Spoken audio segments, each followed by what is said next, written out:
বাংলার গ্রাম জীবনের সঙ্গে জড়িয়ে আছে নানা রকম লোকজ ঐতিহ্য, পালা গান, জারিসারি, হালখাতা, মেলা ও উৎসবের মতোই লাঠি খেলা ছিল একসময় গ্রামীণ সমাজের অন্যতম বিনোদন ও আত্মরক্ষার অনুশীলন।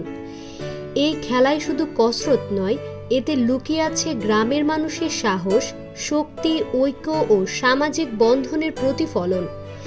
ধারণা করা হয় লাঠি খেলা প্রচলন বহু প্রাচীনকাল থেকে।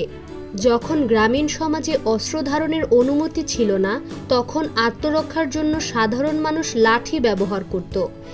ধীরে ধীরে এই আত্মরক্ষার কৌশল পরিণত হয় বিনোদনমূলক এক ক্রীড়ায়। বাংলার প্রায় প্রতিটি অঞ্চলে একসময় লাঠি খেলার জনপ্রিয় ছিল, বিশেষ করে ময়মনসিংহ, কিশোরগঞ্জ, ফরিদপুর, কুষ্টিয়া, নড়াইল, বরিশাল ও সিলেট অঞ্চলে।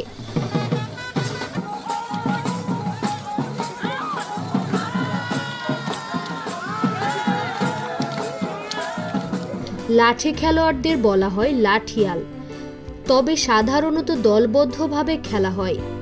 প্রতিটি দলের একজন থাকে সর্দার, যিনি নির্দেশ দেন এবং খেলাটির তাল ও ছন্দ ধরে রাখেন। খেলার আগে বাজে ঢোল, করতাল, বাঁশি, যা খেলার উত্তেজনা বাড়িয়ে দেয়।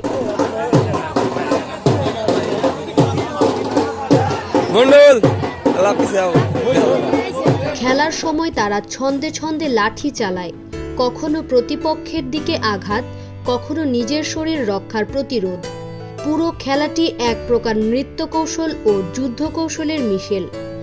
লাঠি খেলা শুধু শারীরিক শক্তির প্রদর্শনী নয়, এটি ছিল সাহস, শৃঙ্খলা ও দলগত ঐক্যের প্রতীক।